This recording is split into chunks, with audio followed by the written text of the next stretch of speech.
He's outside.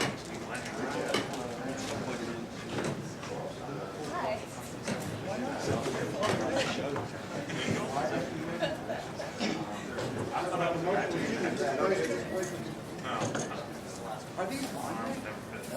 All right, we don't need these mics. What do you want to know? Nothing? Okay, let's go. That was a good pass. That's the way it should be.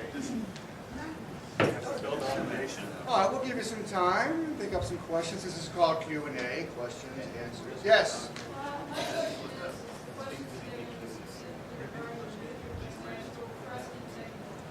You can ask us, our astrological signs. Okay. Then whatever you do have a desire for, ask away. How often do we get to sit like this together? I don't know. Well, go ahead, yes. Ellen. We'll tell you after. Sure. And if we don't like what happened, then we'll yeah, we say horrible things. Still a tape. But Ellen had a question.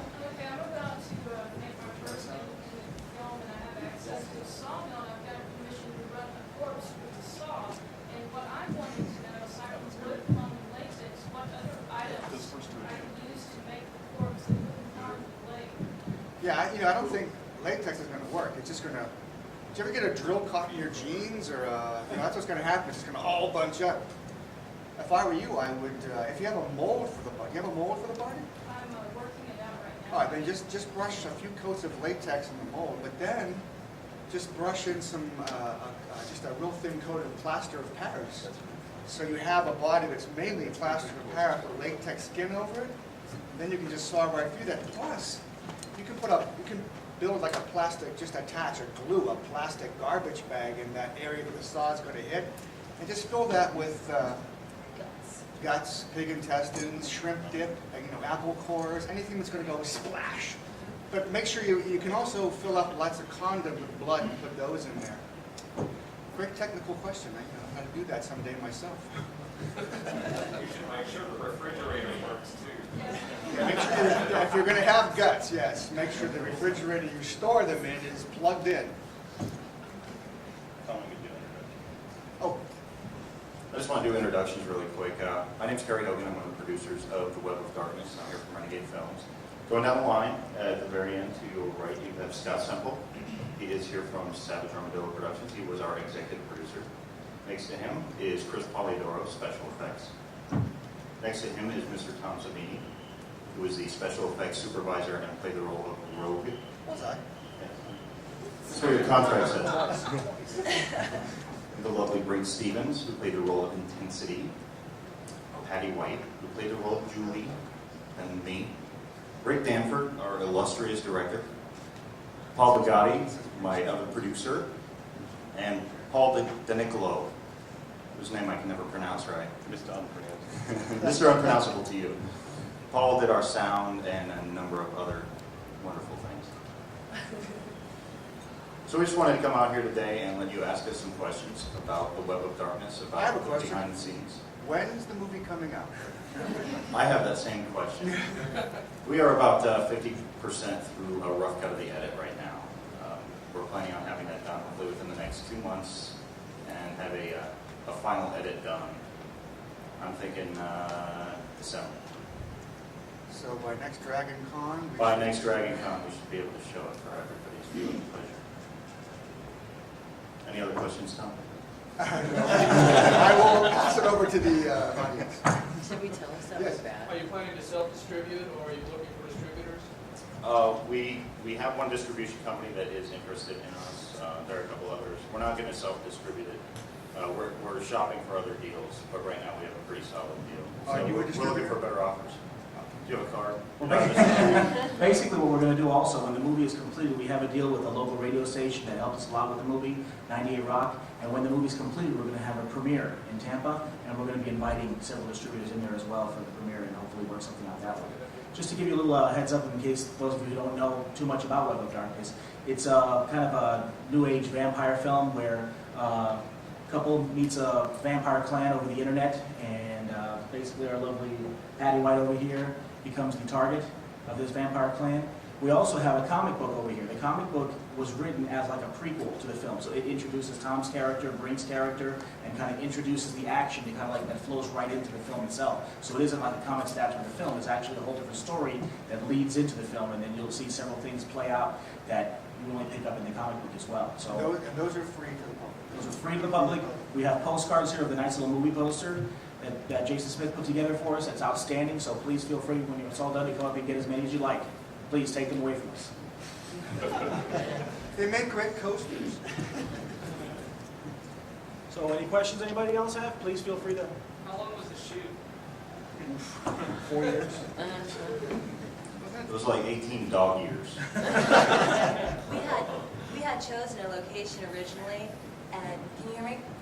The first location that we used, after looking at some of the footage, it was like, it was kind of plain. So, and then we went to Awesome Poral's house, which had a lot more colors and a lot more flavor, and it made a big difference. So we ended up having to reshoot a lot of things, which stretched out quite a bit. And then, of course, you have, when you're dealing with something low budget, you have to cut corners and pinch pennies and duct tape everything that you can to get kind of through. So then you have to come across little problems that if you had millions and millions of dollars, it would be, oh, what, you know, but that's what also. How long was it though? It was a 24-day shoot that lasted over 4 months.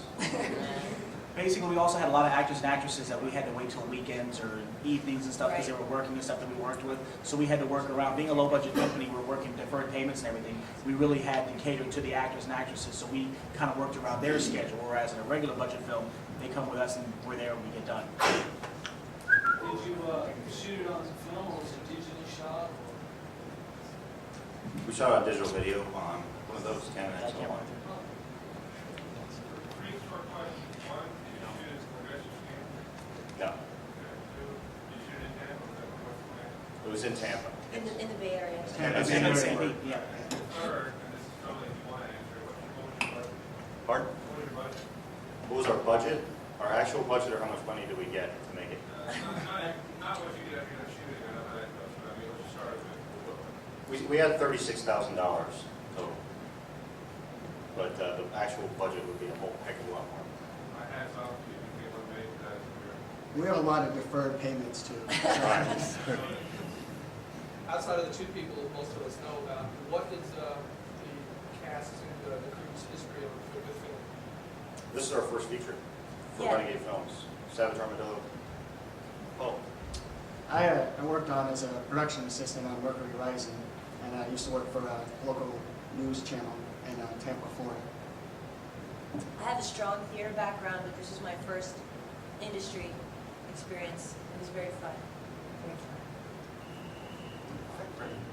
I've been working in the haunted house industry, several small films, worked with Savage Armadillo before, just been doing special effects, watching Tom movies since I was 6 years old. Well, thanks.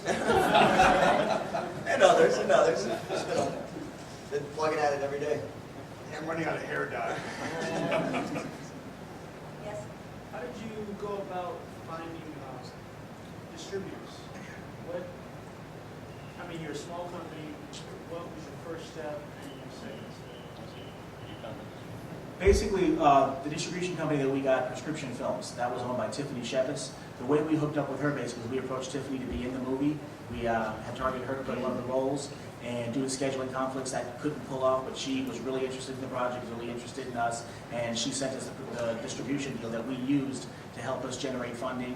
And then we also have another distribution deal on the table from an Independent Edge distribution company that basically does everything over the internet, and they were real interested in us because they love Brinke to death.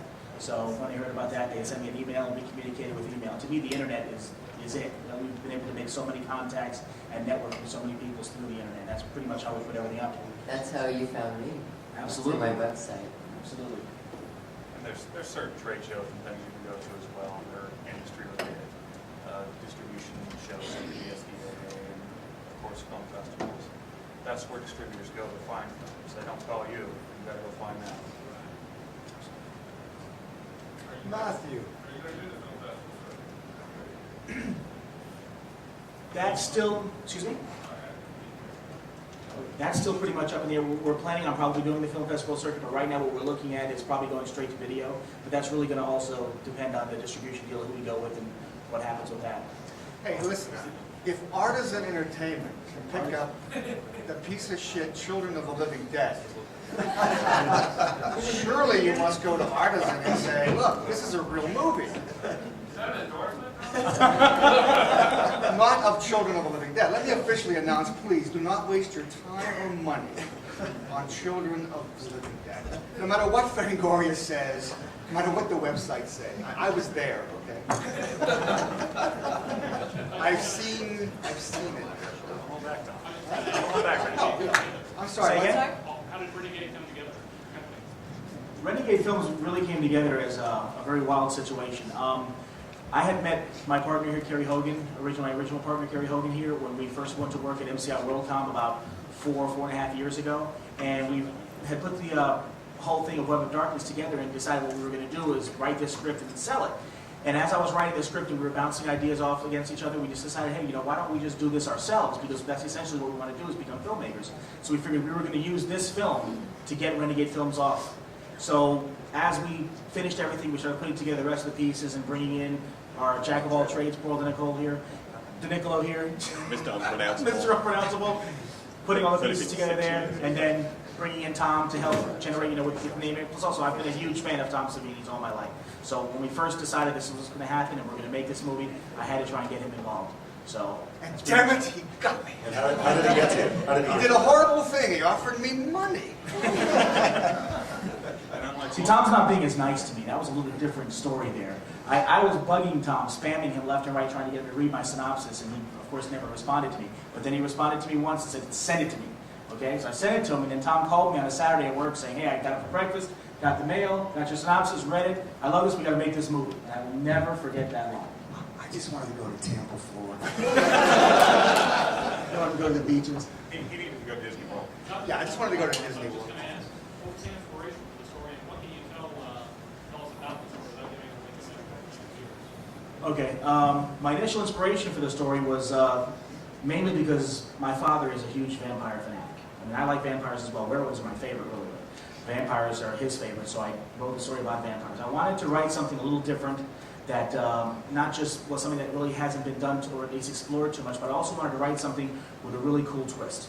Now, I had an original draft of the script that came out and I thought it was really good, but until I watched the movie The Usual Suspects, and after I watched that, I'm like, I've got to change this movie now. So I ended up rewriting the whole film and put like a really cool twist on the end and just added a few things that, to me had never really been explored before. So that's pretty much how it started off. Want to see a preview? Yeah. Is it ready? Don't kill me at first. Oh, I thought you said it was ready. I'm It sorry. should be ready. The only thing I got to do is make sure we have real lights. It should be. Should be ready. Doesn't work, don't worry, it's just right.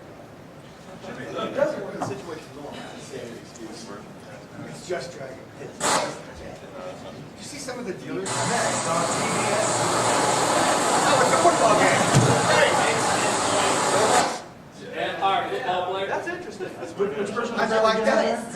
Which version of the trailer do you have there? That's a radio signal. Which version? Should say on the tape. This would be version cut 22801. There should also be one in there, one there called the international version. That might be one that the. Is bad. Okay, that may also be one that some of the gentlemen may want to see as well. This does Just looking out This for does you. contain some nudity and graphic. So whoever's offended by nudity, please turn away. Is that okay? Does anybody offended by There's that? more people coming in. Hey, come on in, we have nudity.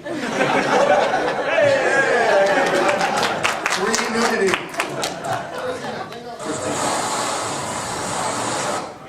That's a pretty good VCR.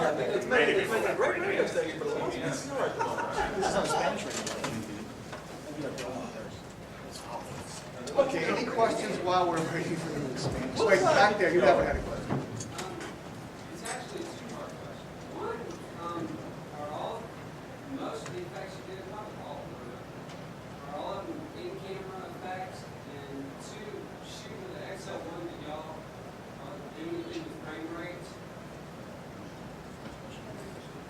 Well,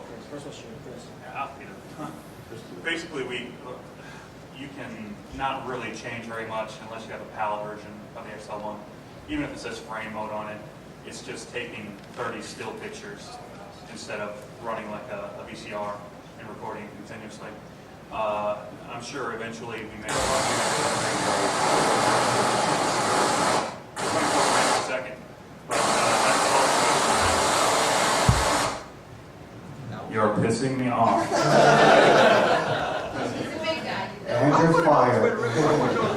Hey, Chris, you want to answer the special effects? It's a It radio. was visual effects, not radio broadcast. Yeah.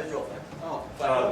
There's really very few digital effects that are going to be in the film. Everything was traditional, old school stuff. Both Tom and Chris. Tom, inspiration. Chris, day labor. Indentured servant. Yes. A lot of the old tricks. I mean, and that's really what it was. But when you're working with the XL1, if you can, I suggest you buy the PAL version, which is the European version, because PAL is 25 frames per second, naturally, which is much closer to the 24 frames per second the film shoots at. So there's not a lot of converting you have to do. And we didn't shoot it in the widescreen mode because it's not true 16:9 aspect ratio. And all it does is chop top and bottom off the picture.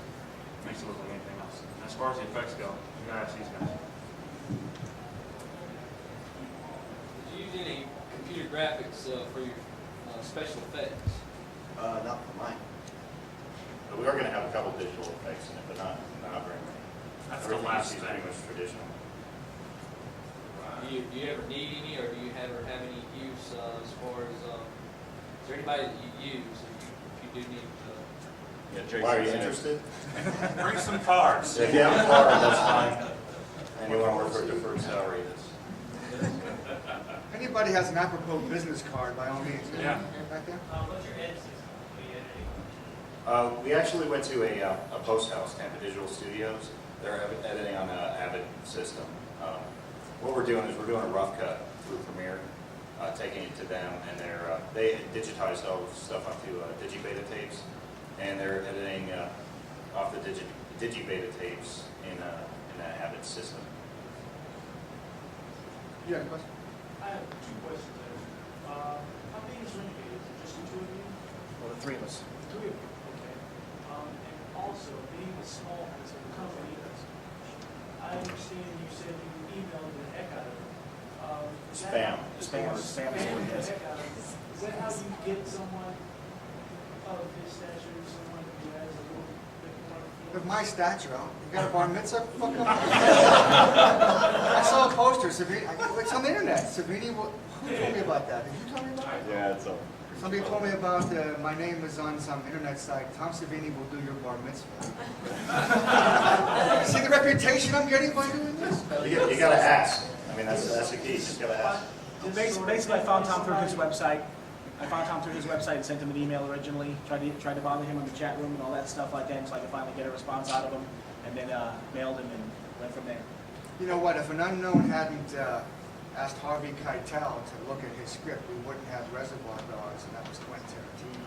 I think There's just lots like, of other movies that just shot on weekends, Night of the Living Dead, you know. So. like anything, if you want something and you persist at it, then, you know, if you have a clear vision and you have an idea, then you just pursue it, and you just pursue it, and eventually things work out. And that goes true for if you're a film company, or if you're an actor, or whatever you do. If this is your dream and this is your goal, then you just do it. You keep doing it. And if the first person that tells you no, and you go, okay, then that's it. It's over. Just, okay. This question is for Brinke and for Tom. Both of you have done so many different types of horror films over your careers. How does this film fit into the genre? What kind of horror movie is this? Tom and I are now been in 3 movies together. The first one was Eyes Are Upon You, which has been retitled Demon Lust. For sale upstairs. And then this one, Web of Darkness. And we just shot a movie here in Atlanta called Vicious. Now, we've been in 3 movies together, but we have yet to do a scene together. Which we are working on. I tend to think of Tom and I as like the king and the queen of horror. And somebody's got to put us in a film. So luckily, Rick has written a script called Death Island, where Tom and I are actually in the same frame together. Are we married? I think we're married. You're not married, you're just having sex. But That was Tom's request, by the way. In Web of Darkness, Tom and I both played vampires, and it was so appropriate. Tom had his black contact lenses, and I had my white contact lenses and our fangs, and we made a very elegant vampire couple. so you can see Brinke on the movie poster too in her makeup. It came out great. Who's scoring your music? Yeah, I'll get that one. He's in charge of my soundtrack. We have, the score is going to be provided by Curse Mackey of the Green Fairies and various other incantations of that. But we also have a lot of names that are providing some original music for us and some older. Dick Dale's providing a track. We have Margaret Brody from Adam and the Ants, Sinead O'Connor. Gua is providing, it's actually Kelly Moore and Dave Brocky are doing originals. Oga and Kevin Key are providing some original work for us. Skinny Puppet. The Damned, who just released an album, hopefully we'll be taking something from that latest release.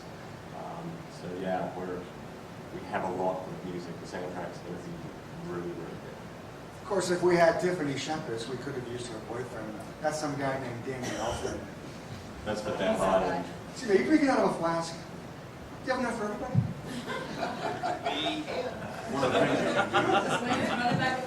Yes, dear. What was the most difficult scene for your film? Oh. Or are there different ones for different people? I believe that would be Different ones for the different day things. after my birthday when my mother and I had gone to the Renaissance Festival and I ate some broccoli and that whole night I was very, very, very sick. And I think we did like the most scenes that night that we had done of any night that we had filmed. I think we did like 3 or 4 scenes that night. And I just wanted to die. And we had a part where I got bit by a vampire, so we had to like do all this stuff on my neck. And I eventually ended up getting sick, and it was awful. I would say for us, the most difficult scene that we did was, that was obviously very hard for Patti, but I got to take my hat off to her. As sick as Patti was, and she was sick, she did not leave. She stayed there and did everything she could, and she did a fantastic job for us. We're very proud of her. For us, probably as a team, was a scene we called Jack's apartment, where we filmed this one particular apartment, and we filmed until, it was like started out early evening, and we filmed straight through until daybreak. And it was just so hard to get through that scene, and especially hard those last couple of scenes those last couple of takes, because we kept having to fight the birds chirping and stuff like that, and the sun coming up, getting ready to block the windows, and hurry up, damn it, finish this. So that was one of those nights that we pulled an all-nighter and didn't sleep because we had to go shoot the next day too. So that was something else. Well, that was one of the shots that was the most stunt-heavy, effects-heavy, other than 1 or 2 of our main scenes. Most of them were either stunts or effects. That one was both, right on top of each other all night long. Do you like to do what you think was going to be the difficult scenes first, get them out of the way, or? Well, That would be nice if you plan it that way, but with a low-budget feature, you have so many other things you have to worry about. When can you get the actors? When are people going to be available? So you pretty much do things when you can do them, get them done. like having Tom and Brinke down here, when we knew we were going to have them down here, we had that 2-week span or whatever it is, we had them down here, we had to make sure we got all their scenes taken care of first. So throughout the film, whatever scenes they were in or had a part of, we had to get them shot. So that pretty much dictated how we did things. And basically, like I said before, it depended on the actors and actresses who had certain schedule problems, who could do this then, and so on and so forth. And we pretty much scheduled around that. So that dictated what scenes got done and when. What else? You guys ready? We're going to try this again. Okay. This is one of the early, I'm not sure this is the international one. This is just one version of the stage right now. Second one, international. Hey, look, we could have little shadow heads at the bottom where we can critique it. This is one of the early. This is one of our early. We're going to do a mystery science theater thing of this. We have our really good trailer up on the actual website, webofdarkness.net. This is one of the earlier trailers we were kind of tinkering around with, and then we'll show you the good one. There's also music samples on the website as well.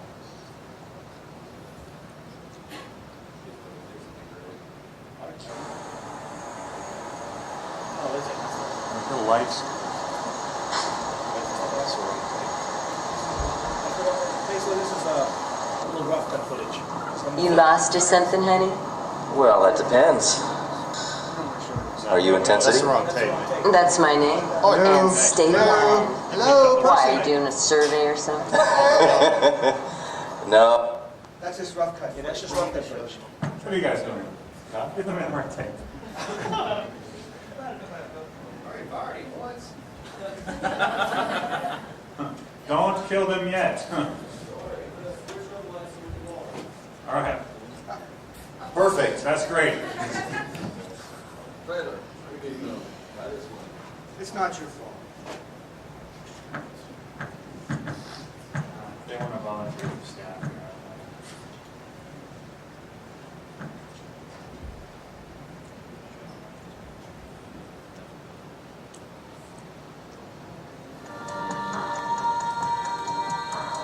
They've existed since the dawn of time, and now they are using the internet to lure their prey.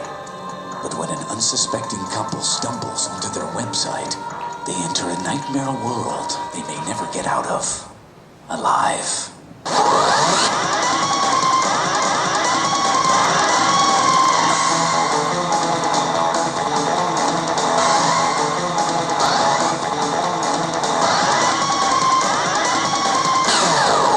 The web of darkness. Children of the night, log on. And that's one of our earlier trailers. We have a much better trailer on the website, so you can just check it out. But this is the international one. Is the much better one here? Leave it playing, maybe on the same tape. Is this the much better? So did you like it? No. Oh, then I guess we don't have it. Okay. All right. Oh, I apologize there. This is what happens when filmmakers drink until 6 o'clock in the morning. They bring the wrong trailer. But like I said, the website is on www.webofdarkness.net, and on there we have the latest trailer that's much better put together, and it's got some really good footage in there. As we talked about earlier, we're hoping that by December, we're going to have this film finally finished and completed and out there for you. And then hopefully we're looking at possibly putting a sequel together that's in the works as well. Do you else have any questions or anything like that they want to ask or you want to know about? One thing that I'm thinking maybe the effects on that thing is people live in shed. Yeah. Are you planning to do a fill up to your video? Yes, definitely. Well, one of the main things it does when they actually go through and edit in the Avid system, it just drops some of the frames and they're going to letterbox it and all that and add the specialized effects in. But that's something that, like I say, other than digital effects, that's the very, very, very last thing to do. And you don't really want to put it on a trailer, especially when you're going to put it on the internet, because you've already got picture degradation whenever you put an MPEG anyway. It darkens everything, and we wanted to have as much clear, crisp of the shots of everybody so you guys could actually see what it looked like. Well, frame mode it's the same exact thing. It's still 30 frames per second on that camera. Well, it is. We shot it in frame mode. Yes. Yeah. No, we did shoot it frame mode when we were shooting. But what I'm saying is, it doesn't adjust the look that much. If you look at the two side by side on two of the same monitors, there's very little difference. But it does help if you want to pull still frames from your video while you're working. Do you have any questions? Crickets. We also need to thank James Marshall from New Web. He created our website for us. So any other filmmakers are Fantastic job. very easy to work with. And you seriously do need to check the website. The website's got postcards on there that you can send to people with various stills from the film. It's got music samples, the great trailer. I mean, it's a fantastic little website. Thank you. Online casting flies service. out of the screen. Good points. Anybody else have any other questions about film in general or anything for Tom and Brinke or anything like that? Or how to beg for money in film. Well, this one. I was curious about the blood recipe. I had several different blood recipes. There you go. Does he saved our ass 5 or 6 times? I had several recipes that I used, depending on what if I needed to splat or to just stick on someone as a thick coagulated blood. Most of it's Caro syrup, red food coloring, a little bit of green, a little bit of blue, mostly Dick Smith's recipe that I got out of his book, courtesy of Dick Smith, a long time ago, and it's just, it works for everybody. As far as splat on the wall, I used a pre-made thin, this Miron makes it, the stage blood. It's a little pink. When you use it on like white walls, as soon as it hits, it's dark red, but when it drips down, it's very pink. So you have to kind of darken it up a little bit. Yes. Yeah. And other than the coagulated thick stuff was mostly wax, methylcellulose, methylparaben. Can you say that in Klingon? Aha! Take off that damn head. Well, one of the Are best you things wearing to glasses? Is that Klingon wearing glasses? No, no. If you're going to be a Klingon, do not wear glasses. Look around the convention. There's lots of Klingons wearing glasses. I'm sorry, I just went off on a tangent there. Not to jump on Chris's parade here, what sort of camera are you guys going to use? What sort of camera are you going to use? Well, the best thing to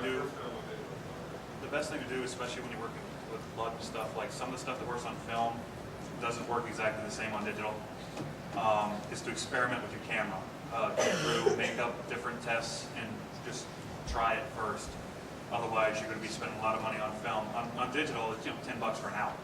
No big thing. You can shoot however many times you shoot. But if you're shooting on film, you definitely want to experiment before you do anything else. He mixed up 8 or 9 different things and tested them weeks before we did anything. But that's Jane Fred, are we going to see anything on Vampirates, Tom? Vampirates is in limbo, the one that Brinke and I were going to do, because the producers are saying things now like, hey, how about if we get rid of the pirates?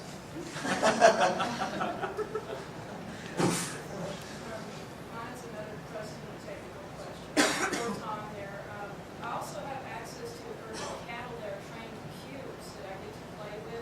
Wait, a herd of cattle that are trained to do what? They're trained to cattle cubes, and in my sequence, I want to do it where they're eating like a body, like finger digits, intestines, and make it look really gory. And aside from like, carving the cubes to look like digits, what else could I do? Well, if we were doing it, you have to have a fake cow head and like a puppet that's eating stuff. Like in Creep Show, is you have two, Fluffy the Crate Creature and the puppet for biting. Because the Crate Creature would hurt you. Hannibal, same thing. They had those boar puppet heads for biting. But if you can't afford that, you said something interesting to take it and carve it into something that cows will eat and then get a real cow. You can't get better than the real thing. That would be ideal if you could do You're that. totally trained with cubes. I can do just about anything as long as I have those cubes. I'll do their tongues, move them in there. Yeah, I don't know what that means. They're trained to cube. Like cattle cubes, things like that. Oh, then cut those cubes and into shapes. Yeah, make them up, color them. I'm sure they won't mind a little food coloring. That's interesting. Yeah. Now, did you say that you guys have only been working on this for 4 months? Did I? Filming for 4 months. Filming? Yeah, Shot. we're still working. They're still working on it, but like the shooting itself was 4 months, which is Okay. long. Did we miss somebody back there? I thought I saw a hand up back there. No? Okay. somebody was Hey, well, Frank, you played a lot of vampires and possessed and brought back from the dead. Is there anything you wanted to play or monster you wanted to play you haven't got to play yet? I have a fun role coming up in Tampa, Florida again, and I play a scientist. It's a really intelligent film that has a scientist, a CIA agent, a congresswoman, and Patti is also in it playing the presidential advisor. Debbie Rochon plays the CIA agent. So the film is We're Coming to Help, and it's a sort of an alien invasion movie where the president assembles all of these people in a think tank. So I get to play a scientist, and I've never really done that before, and I'm excited about that. That's coming up in September. That's interesting because Brinke is a scientist, right? Marine biologist. Isn't that the choice they were going to make at one time? And Patti is a singer. Is your CD available yet? No, it's not finished. I have a demo, but it's not something that I would sell by any chance, but I do have some musical stuff in the works. It's mostly just like club stuff right now. Very good stuff. Yeah. Do you have a website too? Me? Yes. No, I do not, but you can email me if you have information or you need, have any questions at Pati White. It's P-A-T-I, white@hotmail.com. Or you can log on to them and leave stuff with them and they can get it to you. Anybody else have any other questions or anything? Anybody? Are y'all doing this full time, or did y'all work other jobs even while during the film? Everybody had Everybody's other working. stuff doing. It was a circus of coordination to get, people, some had part-time, some had full-time, and everybody had a little bit of stuff to play with. But are y'all continuing to do that, or are you now just a film company? No, we're continuing to do that. Awesome. You've got to sell it before you quit your job. Yeah. I was just going to ask about the rest of the cast. Were Brinke and Tom the only, established names that you had for this film?